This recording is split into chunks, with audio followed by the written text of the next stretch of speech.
to the Inquiring Minds, the Writing and Literacy SIG podcast. My name is Tori Pennington, and I am here with Dr. Sarah DeRosa. We will be the hosts for today's episode.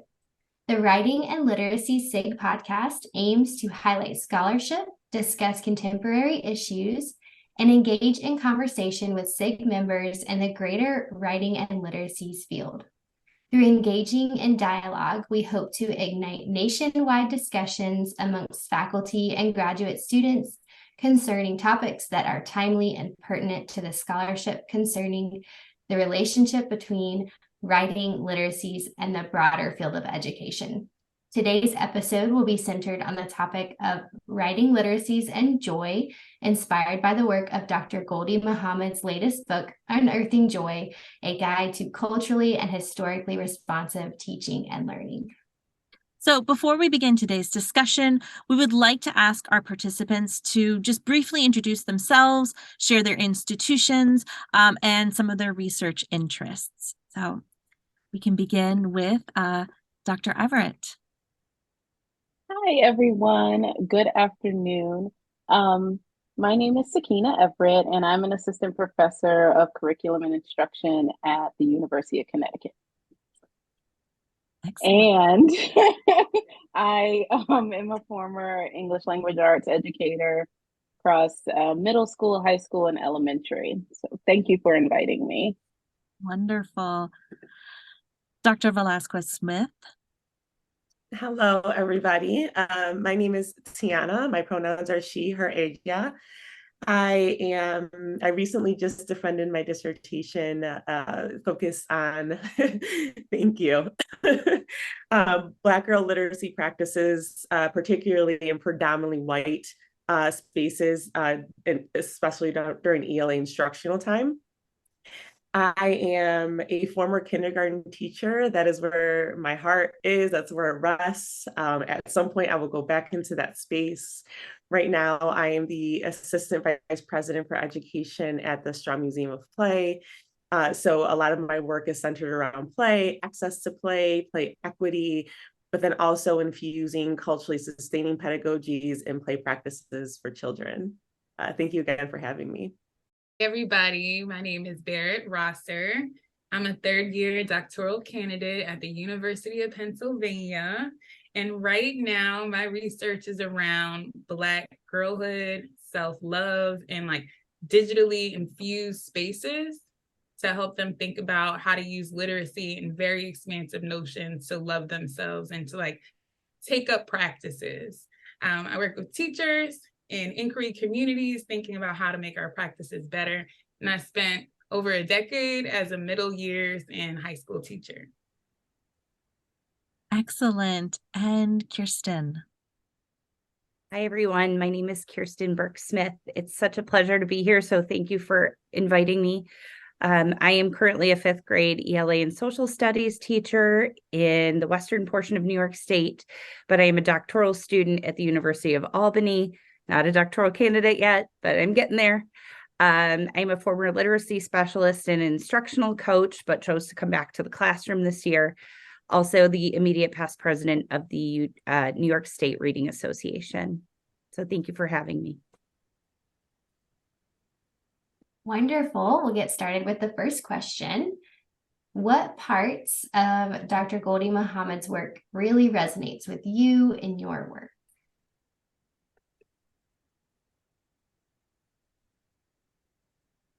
I can start that a little bit.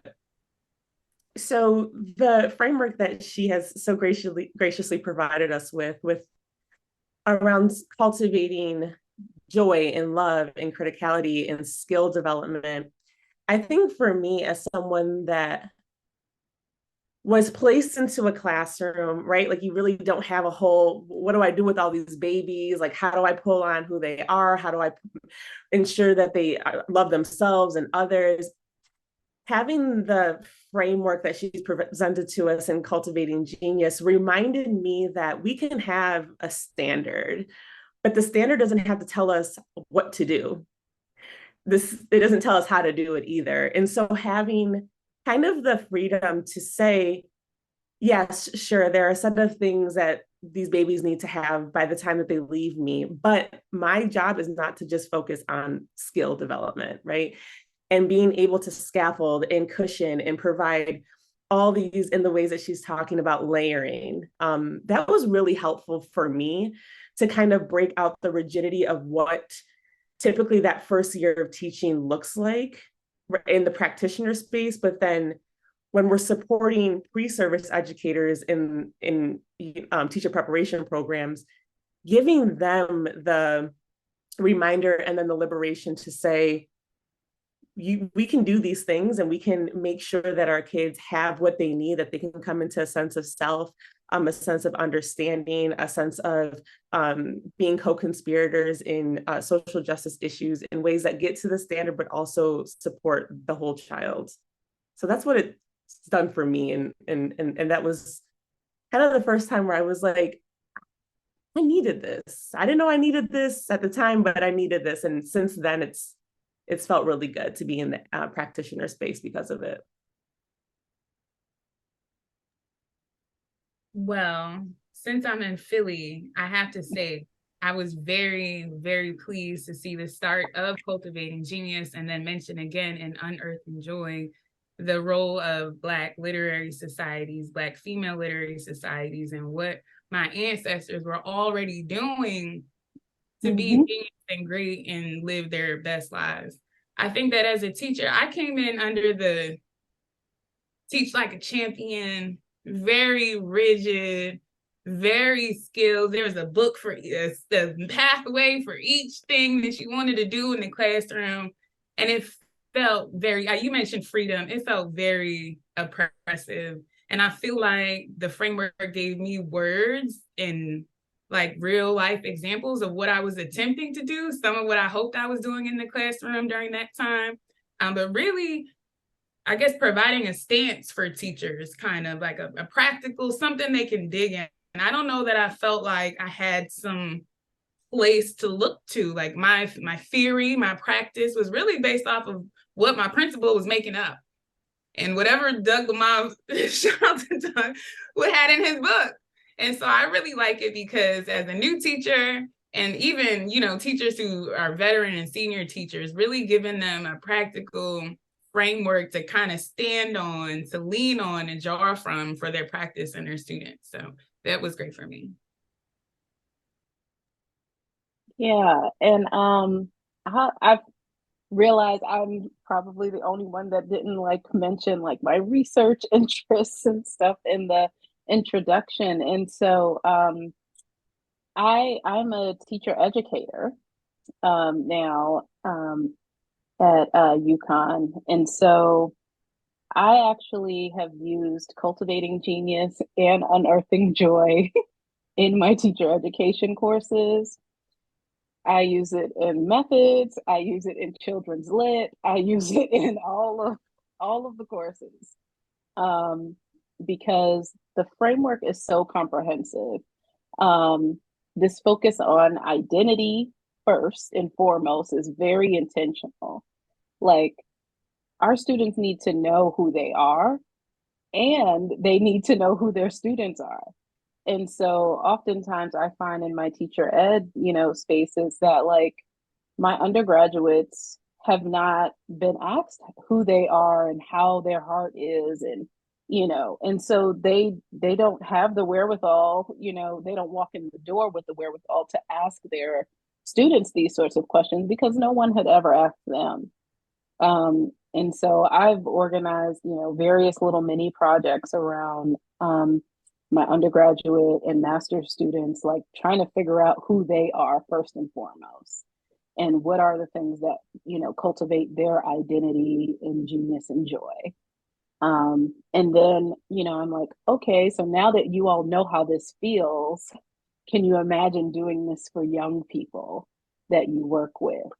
And it's a lot easier to get them to be able to do that and to feel equipped once they've experienced it themselves, right? And then skill development very intentionally comes after identity. We're starting with identity, and then the skill development, that's what we do in school. We develop our skills. You need to know how to do some things. by the time you leave. But we can't only focus on skills. We must also develop our intellect and develop our criticality.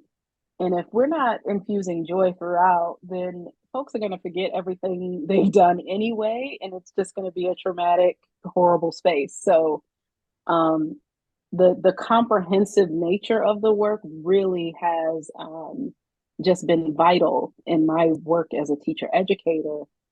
And one more thing that I'll add is that these days, I've made a bit of a professional pivot because typically my research has focused on the literacy development of Black boys.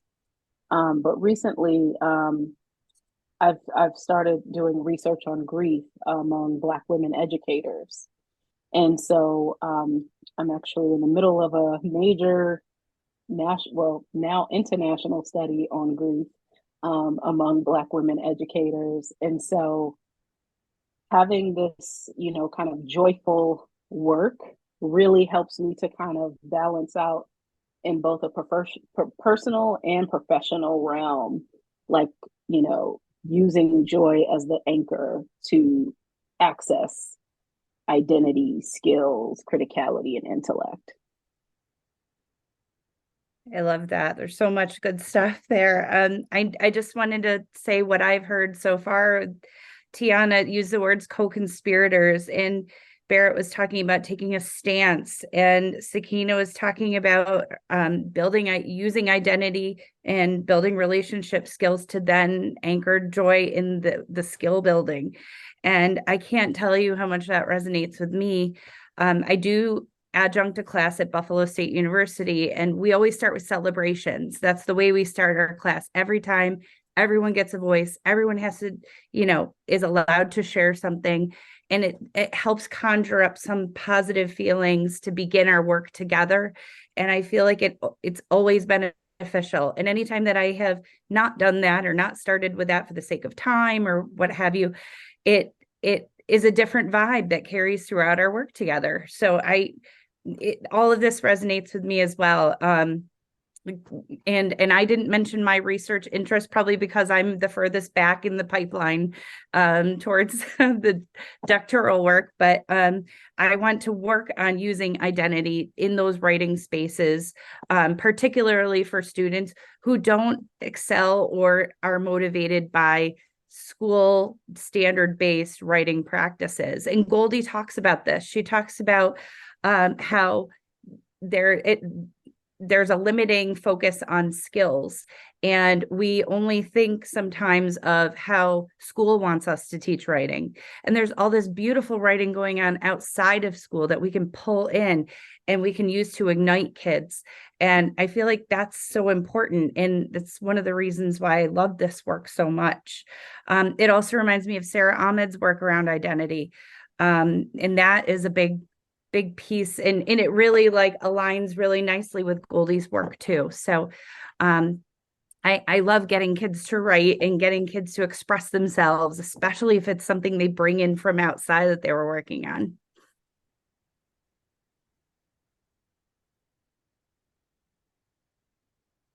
I just wanted to add too that this positioning that Goldie has in her work around moving beyond standards and really thinking about learning pursuits. That's foundational.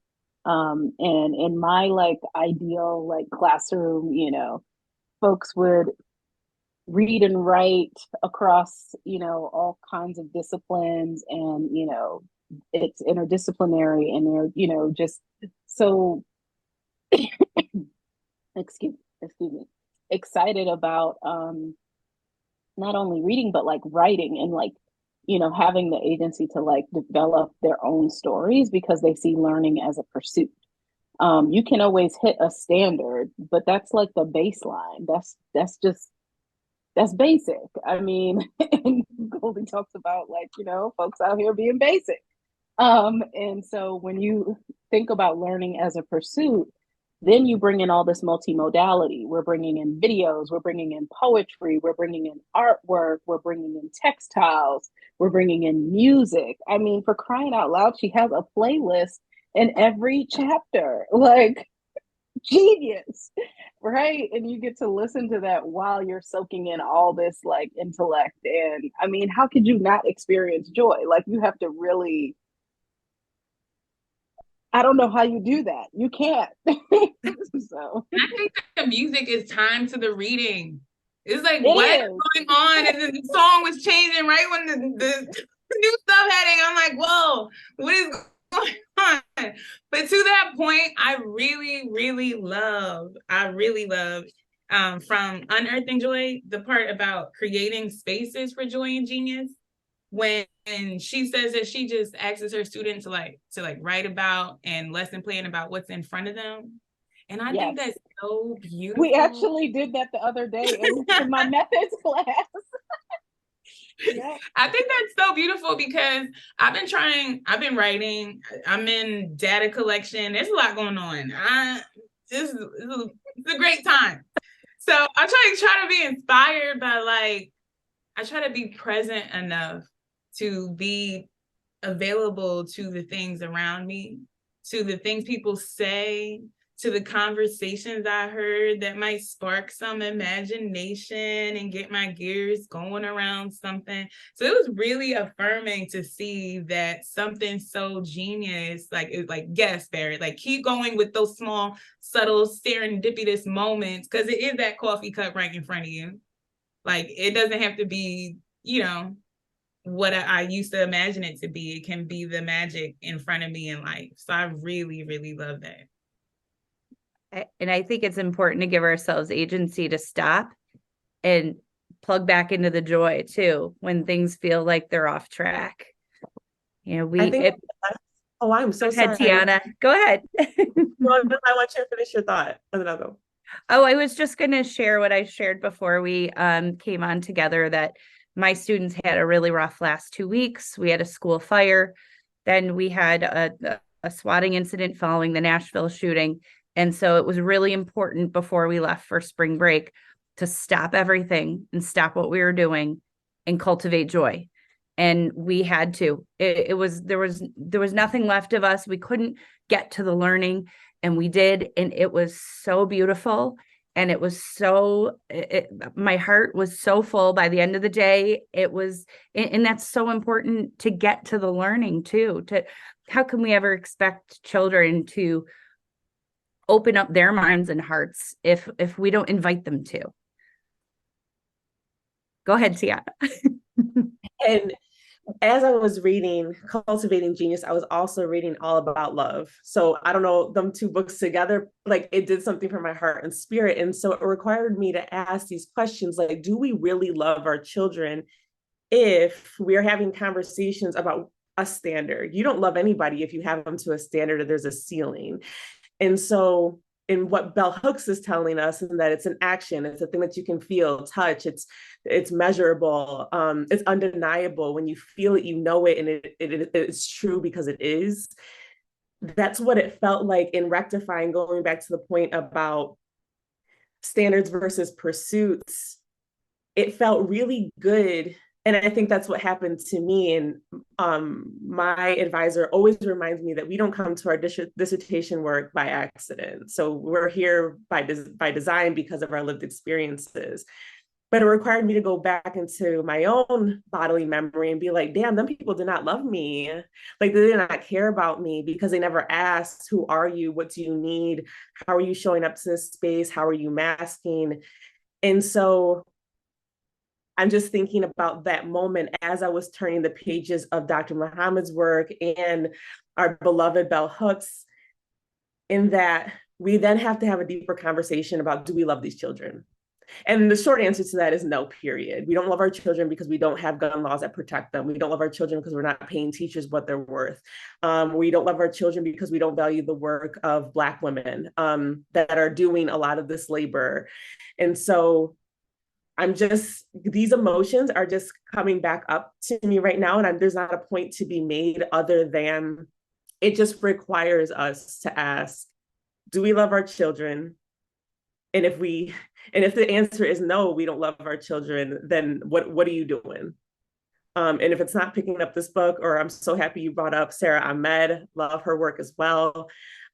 It feels kind of like what Langston Hughes asked us, in that what happens to a dream deferred? Does it dry up like a raisin in the sun? Which also then pulls on Dr. Bettina Love's work on the audacity to dream and to believe that you can have all the things that you want because you're human and you matter. This work has been the framework to, when I wake up every day and I say, do I love the kids that I work with? The answer is yes. Do I love the educators that I'm working with? Yes, because I'm making sure that when they're coming in the classroom, the first question is, how is your heart? And if your heart is messed up and is jacked up, then that lesson plan that I have for the day, we can bump that and we can hold space for what it is that we're working through. And most times, as a community, we're working through the same emotions and processing this world that we live on this hot rock. I love Bettina, love Tiana. And I just read something the other day, and what you just said reminded me of taking care of teachers too. There's all this in the zeitgeist about teacher burnout on self-care. What's your why? But are you being authentic? Are you being for real? Do you really care about how teachers are? And Bettina Love, I just read a piece by her on, we can't expect more teachers of color until we take care of the ones that we have now. And why are we not, cultivating those people in our midst to want to stay? Like, why are we reaching out? Beautiful work. So thank you for reminding me of that. Yeah, I'm here for all of this. I'm here in the background. So I am here for every bit of it. I also wanted to just add that, like, I love the way, like, Goldie reminds us that the world is our curriculum. And, just thinking about the beauty in the world, and the beauty in humanity, and in nature. Yes, Barrett. And so in that regard, it makes our work accessible. In chapter like 5, I believe it is chapter 4, she talks about like redefining teacher as artist and curriculum as artistry. And like Goldie really believes that. Like she like lives that. Like when she's designing curriculum, like she is like in the midst and just like really, the way folks get hype about like writing songs and music, like that's how she gets hype about writing curriculum. And that just comes through, right, in the book. And so when I had my students to read this chapter, they were just really blown away. Like, I guess I never really thought about like developing curriculum for my students as like artistry, but I guess it is if we're doing this and pulling in all these different things. And I was like, yes, it is. and like Kirsten, I start every single class. Y'all can come up here to UConn and ask them to fact check. Every single class we start with moments of joy, and so they are required to share. And I know required sounds bad, but like they are they are required to like share something joyful at the start of class. And sometimes we voice those out loud, and more often than not, we write them down on sticky notes and put them on the back wall. And yes, they're undergrads and master's students, but I need them to get out their seats. I need them to feel this. And they are required to like read at least 2 or 3 other joyful moments. And I like collect these sticky notes. And so like once I gather all the sticky notes at the end of class, I like put a date on them. And at the end of the semester, I'm just gonna like put them all up on the wall so we can just see. And they may or may not remember the things they wrote from day 1 to day 16 because how semesters work. But like there's just so much joy, and I want them to be able to like write it down and see it. and to hear it, because our world is very complicated and there's a lot of reasons to be sad, depressed, and anxious. And as Tiana was saying, like, we feel the community impact of the foolishness that is going on in our world. And so I really think it's important for them to document the joyful moments and for us to like see that. And I remember the one day I was running late and I forgot to talk to have our joyful moments at the beginning of class. And best believe one of my undergrad students was like, Dr. E, we didn't do our joyful moments. And I had something I wanted to share with the class today because I was just ready. And I was like, oh my gosh, I'm so sorry. Like, please, by all means, share. And, she was sharing, something that her father had shared with her because she talks to her father about what she's doing in her undergrad class. Like, that's when you know is good, when they talking to their parents about it. And so she had, an education article that her father shared with her, and she wanted to share that as her joyful moment with the class. And I was just like, yes, yes. So it's really about like embodying it as a practice. I talk about like how we need to practice joy, and so I'm just reminded of all the comprehensive, just like necessary. I was that depressed teacher. I was 20. I came right out of teaching, right out of A&T, and didn't know myself, Black young woman in the world, and it was really hard for me. Like, not just not knowing, figuring out how to teach, but just life in general. Like, I never had any class about joy. Never, like, I had mental health challenges. I've lost so many students to gun violence. Like, it was a very tough place for me to be spiritually and mentally. And so I was kind of like, the book came out in 2020, just when I left the classroom. And I was like, dang, like something like this could have sustained me a little bit more. I love that she talked about Dr. Cynthia Dillard and that work. And I got to read her book, Black Women, the Sacred Work That We Do in Teaching. And like, just to read and hear these scholars speak and write in ways that like give me language to emotions that I felt years ago that my students was probably helping me with while we was learning, teaching, trying to just be together. It's so affirming. It's just so affirming. And I hope that, I'm so glad that you do that with your students. I wish I was in your class, okay? Because could have got a couple more years out of but I love that you do that. And I'm going to steal all the ideas once I get ready. I'm sharing them to be stolen. Like this, you can't keep joy to yourself. Like it's impossible to keep joy to yourself. You can't do it. You got to share. This conversation has just been so impactful as far as just like kind of exuding like just the joy and just like we all are feeling the energy. And if all of you listeners could even just see what's going on in the chat box right now, you would understand.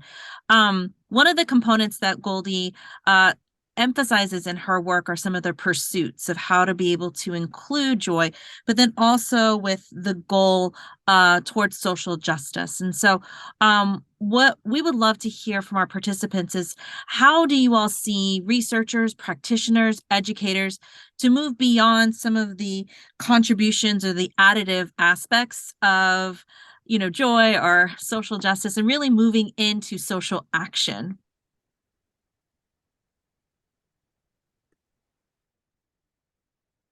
Well, I think one of the best ways to do that is, of course, to incorporate multimodal literacy experiences for students to do that. Like, we're not going to get students to use the same medium to communicate the same outcome. When I was using Dr. Muhammad's work to inform my own teaching, having students create work in ways that were boundless. And so that requires us to also deconstruct white supremacy in the ways that academia tells us that something is worth something, that the product has value, and that they have come out somehow closer to the adherence to white normalized conceptions of intellect, right? Like bump that. And so instead, my task to the students was using any form of art. So I brought in different art materials. I want you to communicate something that's itching at your spirit, something that you need to communicate and talk about, and just providing that singular practice, because then we built upon that. They ended up creating these very rich and fruitful,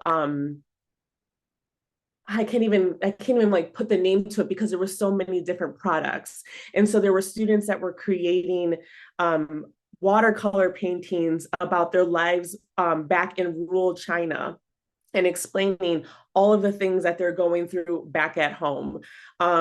A lot of the students ended up picking up crayons and other materials and creating protesting signs for protect Black children. There was an incident that happened in Rochester, and so they wanted to put voice into something. And so then what ended up happening was we all did this in the campus quad. And so it's a public setting. And so other folks are walking around, they're like, this a class? What y'all doing here? And so it was a nice way to have the students have an authentic audience, which is what Dr. Muhammad has been telling us that is also important in the work, having students to know that their work is so important that there needs to be an audience that consumes it and that appreciates it. That work was not supplemental. It was not an add-on. It was not something that I decided to do at the end of the semester because it just needed to get done. It was integral to the process of them building these mini units around a set of standards that they selected, while also cultivating intellectualism, criticality, joy, love, all of the things, right? It has to be a switch that the educator makes in their brain. It has to be a removing of whiteness, white teaching practices, to say, as we touched on before, Black literary societies were doing rich, thoughtful work in ways that were secretive, in hush harbor spaces. And so there's Dr. Christopher Emdin talks about the neurological pathways that change for populations of children that are working within complex environments. We have to do that work, but that requires us to do a lot of decolonization and a lot of work on the practitioner end, to then say, I have this beautiful painting now that a student has created. How do I give them a grade?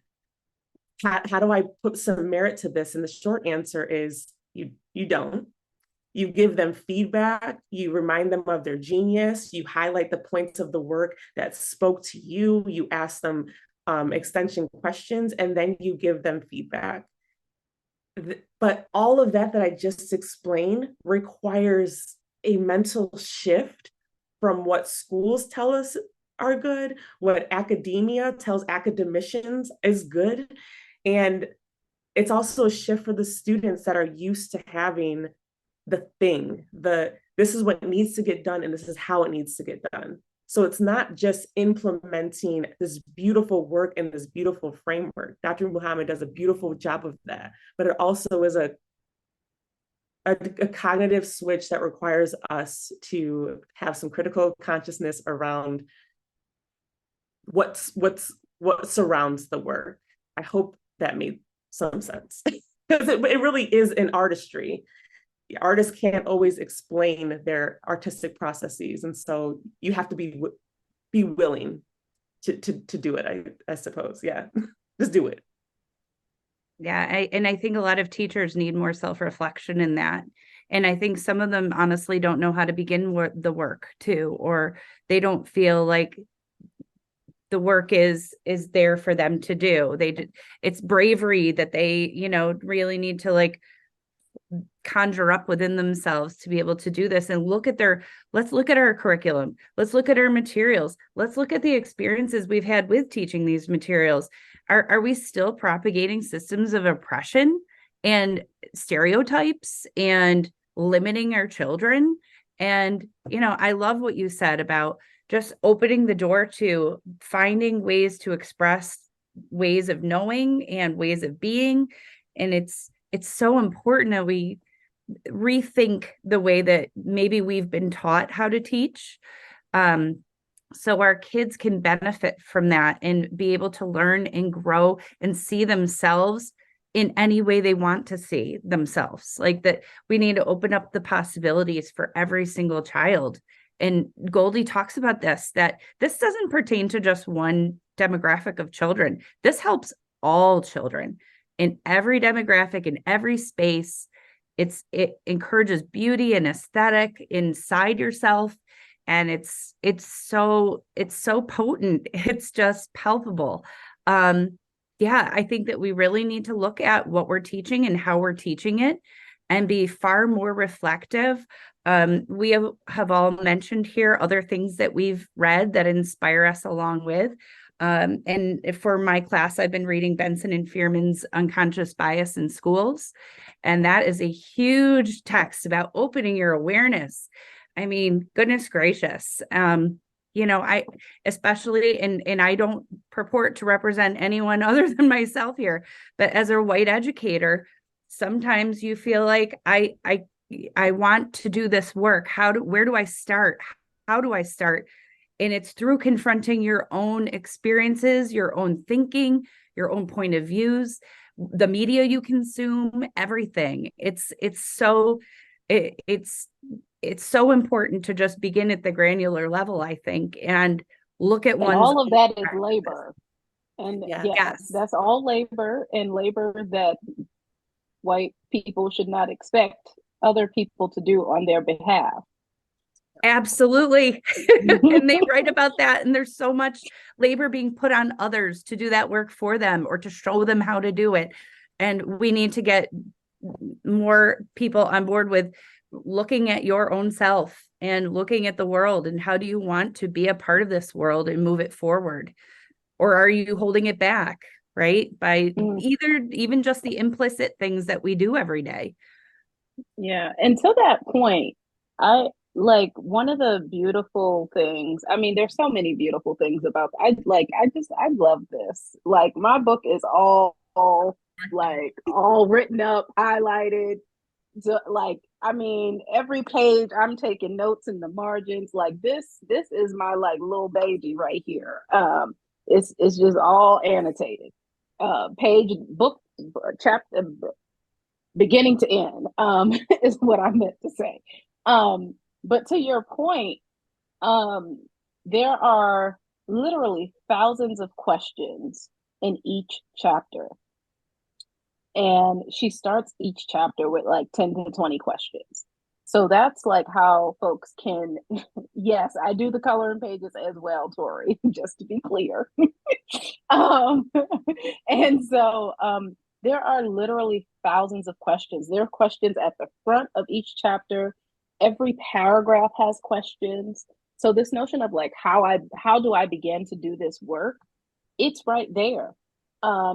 When you are confronted with all of these questions, you have no choice but to do the work that, Dr. Yolandi Silly Ruiz describes, which is this archaeology of the self work. And all these questions, really my students, most of them are white, just, because I'm at UConn and it's a predominantly white institution, right? And so, but most of them, after every single chapter, they're like, yo, Dr. Eat, like I've never been asked these questions before.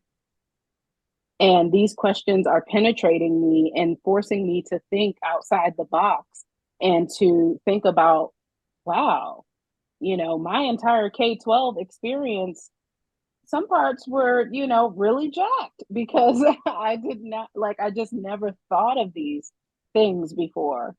And so, I just wanted to underscore your point that like, while this model was designed by and is informed by Black folks and Black genius and Black excellence, everybody benefits from the intellectual labor and the physical labor. Let's just be honest, that went into, this work, from the Hush Harbors until where we are right now. And I just also wanted to mention too, another idea to be stolen, um, that I have my students do this like education narrative project. Um, and I intentionally do it in the middle of the semester after we've had some time to like really dig into these chapters, and we journal every day. And this education graph project, I rec- I have them to think about like who were you, like what was your education prior to coming to college? Where are you right now? And like what type of educator do you want to be? And so it's a past, present, and future. And so this notion of graph is widely interpreted. But they have to use multimodality to express this thing. And so we also have a gallery walk in class. So the class before spring break, everybody has to, bring whatever it is. And I was like, I don't care if you make a YouTube video, if you build a structure, if you sew something, if one student brought in a ballet shoe to kind of think about like her trajectory through education. Like I had students like build houses.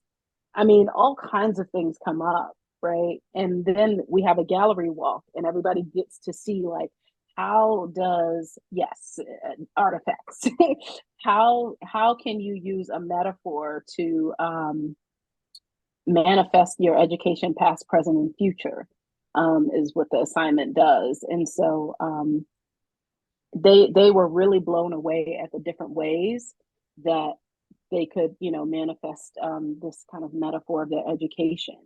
And I started the question from the book, like, how are you genius? How do you manifest your genius? And they just went from there. And they were just blown away by seeing all the different ways that people, manifested their educational experiences.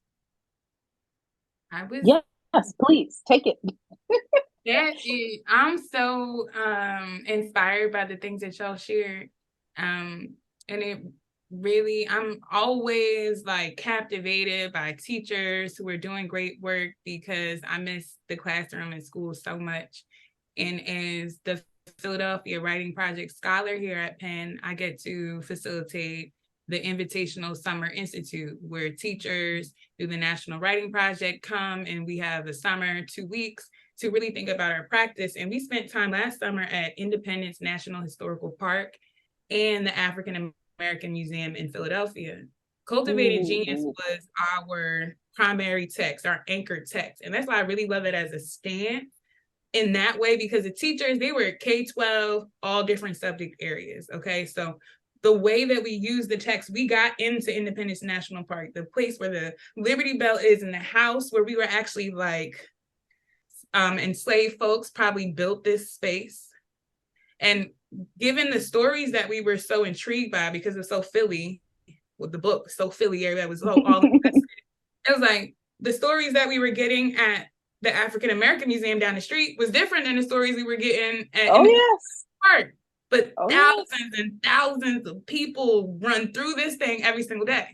And so the teachers, to speak to social action, talked to the park rangers and initiated conversation with them that started conversation with African American Museum in Philadelphia. So now they were able to collaborate, like such an impact to everybody in the country who's going to come here to see Philly, and what stories, whose stories being told, why are they being told, and which ways are they being told. And even the space we were in, it was like wild. And I was just sitting there, facilitator, good facilitator, teacher, everybody else do all the great thinking work, sharing, like witnessing their genius. And they were so passionate about it. So I wish I could say all their names. They're amazing teachers, but shout out to us and them, and really inspired by a lot of the work we were doing from Dr. Goli Muhammad's text.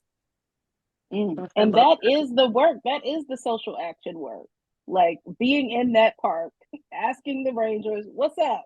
Like, according to, like on page 35, Mr. Ranger. There were some groups here at 18 something, and in 16, we know because down the street, and all that. And it was great. They were welcoming. It was awesome conversation. Great partnerships here. Mm-hmm. Yes, I've been sitting over here just nodding my head. It's probably going to fall off when we get off this meeting. Everything has been so powerful. So thank you all for coming and sharing with us. Kind of to close out, we've heard about ways that we are cultivating joy in classrooms through joyful moment sticky notes and watercolor paintings, self-reflections, talking about what's in front of us right now. And that work of reflecting and starting with yourself. But we want to know what songs are on your playlist right now for unearthing your own joy. I'll go first. I have been listening to Higher Love by Kygo and Whitney Houston. So that's my song. Y'all take it away.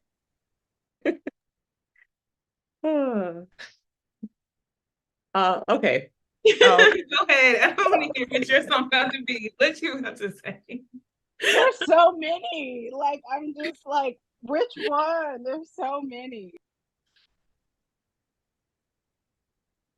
I had to reel myself in too, Tiana, because my list was getting ridiculous. It was getting ridiculous. But it was a great question because I felt awesome listening to all this great music while I was trying to come up with these. I will say I'm really been feeling I've been beating this Renaissance record to death, y'all. Like Beyonce gave us something we didn't know we needed. I just it's the whole record for me. Period. I can't pick a song. I can't. I kept reaching back to older stuff. And this might be dating me, but my mom and my sisters and I went to Earth, Wind, and Fire the last several tours. And it's an intergenerational experience. There's kids there. There's, older folks there. It's every color, every age, every person. And that's always at the top of my list is September. Like, put that song on. I'm not staying in my seat. I'm sorry. Like, it just kind of run that track. Yeah, try to keep me in my seat. But yeah, like Mary, Mary, Get Up. That song can't keep me down. There's no way to listen to that on low. You got to crank it up. And even Queen and Stevie Wonder's Sir Duke, like that's all about just loving music. And it's like universally happy. Like I don't know how you can move away from that and not be happy. So like Don't Stop Me Now by Queen, and I had some Coldplay songs in there, Sky Full of Stars, Viva La Vida, that's written from like the point of view of King Louis XVI and the French Revolution. Like he's still in denial and these people are coming at you. Like, so it's just all that stuff. You leave those songs feeling like you're radiating higher. I love that. I'm so hyped by Kirsten's list. Like I'm with her on this. Like, I'm just like stop. I probably spent way too much time thinking about this, Sakina. But it was bringing me joy, so I kept going. I was gonna say, I'm the type of person that listens to the same song over and over again for like years. Like, you still listening to Green Eyes by Erykah Badu? Still? Yes, I am, on repeat, and I'm gonna still cry because I feel like it. But I really, really like Fela Kuti, Water, No Get Enemy. Like, it's very... You have to put me on.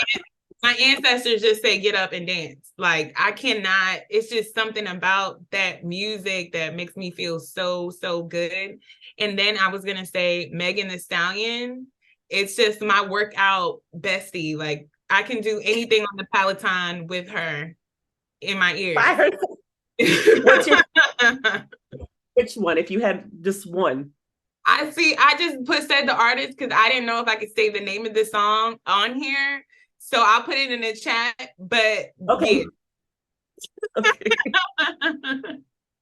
But yeah, that's probably, and I really like The Internet. The Internet is a group. I'm very like neo soul, jazzy type of vibe. So yeah. Yeah, for me, like the chapter 5 playlist really just brought it all in for me. The get up, stand up, freedom, everybody loves the sunshine. And we can say those on the podcast. Everybody loves the sunshine. Dun, dun. We can also put a disclaimer of, this is for adult listening ears. So everyone knows. Oh, this is so fun. Yes. Tori and I had so much fun coming up with this question because for me, like I've been working on my dissertation. I just defended. And so like I've needed music. Yes, thank you. I've needed I music let to that really go by without celebration. but it's really music was one of those things that were like, I needed this to get me in the zone, but I needed to be joyful. I needed to get this done. I'll be honest, like I remember my mom would always listen to ABBA whenever we were doing something like cleaning or organizing or just having fun, like cooking. And so like for me, anything that like had that Mamma Mia, the Dancing Queen kind of beat, I was like, yes, I am brought back to it. But just hearing all of your suggestions, I literally been writing down like, okay, I need to add this to my Spotify. So then that way I can add more music to. Well, I mean, you can just use the QR code in the book, Oh, and the yes. playlist comes up on Spotify. Oh, I mean your playlist. Oh, The okay. podcast playlist. I need to add it to my Spotify. All the things, all the things. Um, I'm so thankful and grateful for this amazing dynamic group of amazing scholars throughout all different parts of their academic pursuits. And I just want to thank so much our participants for today for sharing their experiences, their viewpoints, and then also like just being really honest about what they are hoping for in education. We need more amazing educators and teacher educators and researchers and scholars like these amazing women. So I'm just so proud that you all were able to be a part of our time together. And little shout out, we are actually going to be having Dr. Goldie Mohammed come to the Writing and Literacy SIG business meeting at the AERA annual meeting. So if you will be at AERA, please join us for the Writing and Literacy SIG podcast. Sorry, it's the business meeting, but the podcast will be there too. Thank you so much. Thank you for listening. And shout out to you and Tori for like organizing this. Like, this is good energy. So you all were in behind the scenes curating this, like you all need the shout out for this. This was fun. Thank you. And we can keep the conversation. I want to have like the part 2, right? Of part 2 behind the scenes. Like, this is what we're doing. You all my favorite songs on a part 2. Yes. And jam out.